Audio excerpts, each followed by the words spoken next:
কখনো যদি পরিবারের স্বার্থে নিজের কোনো ইচ্ছা বিসর্জন দেন, আফসোস করবেন না।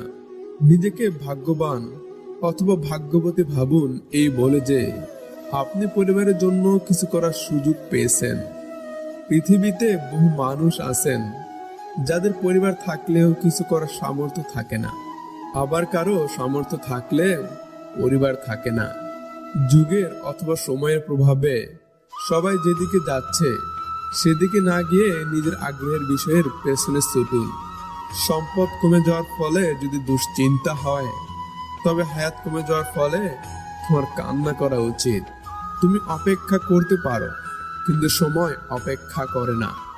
প্রেম ফোটে কবিতা হয়ে, চোখের জলে ভাসে স্মৃতি। ভালোবাসায় আঘাত মেলে, এটাই জগতের রীতি। কিছু ভুল মানুষকে অনেক কিছু শিখিয়ে দেয়, কিছু কষ্ট মানুষকে পাথর করে দেয়, কিছু অভিমান মানুষকে পর করে দেয়, আর কিছু বাস্তবতা মানুষকে বদলে দেয়। একজন লোকের প্রিয় গাধা গভীর গর্তে পড়ে গেল। সে হাজার চেষ্টা করেও সেটিকে টেনে তুলতে পারল না। তাই তিনি সিদ্ধান্ত নিলেন একে জীবন্ত সমাহিত করার। উপর থেকে গাধার উপর মাটি ঢেলে দেওয়া হলো। গাধাটি তখন বোঝা অনুভব করল। গা ঝাড়া দিয়ে মাটি নিচে ফেলে দিল এবং এর উপর দাঁড়ালো। যত মাটি ঢালা হচ্ছিল সে তত গা ঝাড়া দিতে লাগলো এবং এর উপরে দাঁড়ালো। দুপুরের মধ্যে গাধাটি চারণভূমিতে উঠে আসলো। আমাদের জীবনের সমস্যাগুলো অনেকটা এই রকম। সমস্যাগুলোকে ঝেড়ে ফেলা এবং এগুলোর হতে শিক্ষা গ্রহণের মাধ্যমে যে কেউ তার জীবনের নতুন সম্ভাবনার দ্বার খুলে দিতে পারে। একটা সময় না থাকবে সময়, না থাকবে ক্ষমা চাওয়ার জন্য মানুষটা, শুধু বিষাদময় স্মৃতি আর আফসোস থাকবে। ক্যান্সার আক্রান্ত 12 বছরের মেয়েটির কাছে ডাক্তার জানতে চেয়েছিলেন, তুমি বড় হয়ে কি হতে চাও মা? মেয়েটি উত্তরে বলেছিল, আমি বড় হওয়া পর্যন্ত বেঁচে থাকতে চাই। আমার ধারণা আপনাদের এই গল্পটি অনেকেরই জানা আছে, তবে এটা বোধ হয় জানা নেই ওই ডাক্তার মেয়েটির কথা শুনে পুরো 3 মাস ঘুমাতে পারেননি। বেঁচে থাকার চেয়ে বড় সুখ পৃথিবীতে আর নেই। এটা আপনি মানলেও সত্যি আর না মানলেও সত্যি। যে চলে যায় সে তো চলে যায়, কিন্তু যে থেকে যায় সেই মরে যায়। জীবনটা আসলে সরল অঙ্কের মতো। শুনতে মনে হয় খুবই সহজ, কিন্তু সমাধান করতে গেলে বোঝা যায় যে কতই না। বৃষ্টি না আসলে বোঝা যায় না ছাতার কোথায় ছিদ্র আছে, তেমনি খারাপ সময় না আসলে বোঝা যায় না কার মনে কি আছে। একদা এক বাচ্চা ছেলে তার বাবার কাছে বায়না ধরলো সে সার্কাস দেখতে যাবে। বাবা তাকে সার্কাস দেখতে নিয়ে গেলেন। সার্কাস শুরুর আগে বাবা তার ছেলেকে সার্কাসের তাঁবুর বাইরে রাখা বিভিন্ন পশু পাখির খাঁচার সামনে দিয়ে ঘুরিয়ে পশু পাখি দেখাচ্ছিলেন। দেখতে দেখতে তার হাতির সামনে চলে আসলো। তারা দেখতে পেল হাতিটি খাঁচায় বন্দি করে রাখার বদলে একটি চিকন শিকল দিয়ে পায়ে বাঁধা আছে, যেটি হাতি চাইলেই ছিঁড়ে পালিয়ে যেতে পারে। কিন্তু আশ্চর্যের বিষয় হলো হাতিটি সে চেষ্টাই করছে না। এটি দেখে ছেলেটি খুব অবাক হলো এবং তার বাবাকে এর কারণ জিজ্ঞাসা করলো। বাবা হাতির মালিককে ডেকে এর কারণ জিজ্ঞাসা করলেন। হাতির মালিক উত্তর দিল, যখন এই হাতিগুলো অনেক ছোট ছিল তখন আমরা তাদের এই সাইজের শিকল দিয়েই বেঁধে রাখতাম। সে সময় তারা তা ছেড়ার জন্য অনেক চেষ্টা করত এবং ব্যর্থ হতো। সে বয়সে এই শিকল তাদের আটকে রাখার জন্য যথেষ্ট ছিল।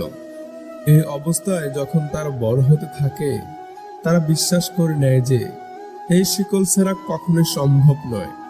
তাই এখন তারা সেই শিকলের চেয়ে অনেক বেশি শক্তিশালী হলেও তাদের বিশ্বাসের কাছে তারা বাধা পড়ে আছে এবং তা ছিঁড়তে চেষ্টা করে না। জীবনটা সহজ নয়, জীবনকে সহজ বানিয়ে নিতে হয়। কখনো প্রার্থনা করে, কখনো অপেক্ষা করে, কখনো ক্ষমা করে, আবার কখনো হেরিয়ে গিয়ে। যে মানুষগুলো মূল্যায়ন করে না তাদের জন্যই মানুষ কাঁদে, এবং যারা মূল্য দেয় তাদের জন্য মানুষ কাঁদে না। কি এক অদ্ভুত চক্র! মানুষ যে ঠিক কবে মন বুঝতে শিখবে কে জানে। এই টাকা, রূপ, বিলাসিতা, অহংকার পরিত্যাগ করে মন বুঝতে শিখবে, ভালোবাসতে শিখবে। বোকা মানুষগুলো সবসময় ধোঁকা খায়, কারণ তাদের মধ্যে কোনো ধরনের চালাকি না দেখে সবাই যেভাবে পারে ব্যবহার করে। জীবন বড় অদ্ভুত। না চাইতে অনেক কিছু করতে হয়, আবার অনিচ্ছা সত্ত্বেও অনেক কিছু মেনে নিতে হয়। যার আছে ছেড়ে যাওয়ার অভ্যাস, সে কি করে বুঝবে থেকে যাওয়ার স্বাদ?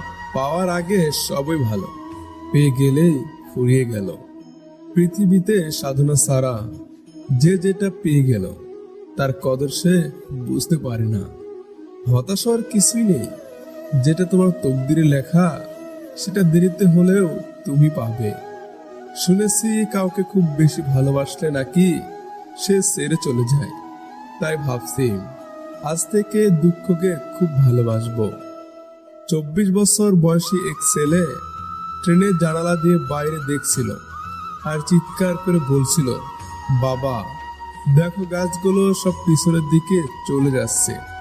হঠাৎ করে ছেলেটি আবার চেঁচিয়ে উঠল, বাবা দেখো মেঘগুলো আমাদের সাথে দৌড়াচ্ছে। পাশে বসে থাকা দম্পতি ছেলেটির শিশুসুলভ আচরণের প্রতি করুণার দৃষ্টিতে তাকিয়ে বৃদ্ধ বাবাকে বলল, আপনি আপনার ছেলেকে কেন কোনো ডাক্তারকে দেখাচ্ছেন না? উত্তরে হেসে বাবা বলল, আমি দেখিয়েছি, আমরা হাসপাতাল থেকে আসছি। আমার ছেলের জন্ম অন্ধ, আজকেই সে তার চোখের আলো ফিরে পেল, আজকেই সবকিছু দেখতে পারছে। পৃথিবীতে প্রতিটি মানুষের একটি গল্প থাকে। কাউকে ভালোভাবে না জেনে তার সম্পর্কে কিছু বিচার করে ফেলা ঠিক না। সত্যিটা আপনাকে চমকে দিতে পারে। গল্পের অনুপ্রেরণামূলক শিক্ষা। সফল হওয়ার ক্ষেত্রে প্রথম ধাপ হলো এটি মনে প্রাণে বিশ্বাস করা যে আপনি সফল হবেন। বাধা যতই আটকে রাখতে চেষ্টা করুক, সফলতার বিশ্বাস মনে নিয়ে নিজের চেষ্টা চালিয়ে যেতে হবে। আনন্দে থাকার উপায়। পরচর্যায় কান দিও না, অপেক্ষা করো লোকে তোমাকে নিয়ে কি বলল। নিজের জীবনের পরিকল্পনা নিজে করো। যে কোনো অবস্থায় ভালোটা খুঁজে বের করো। কৃতজ্ঞতার মনোভাব বৃদ্ধি করো। ভালোবাসো আর প্রাণ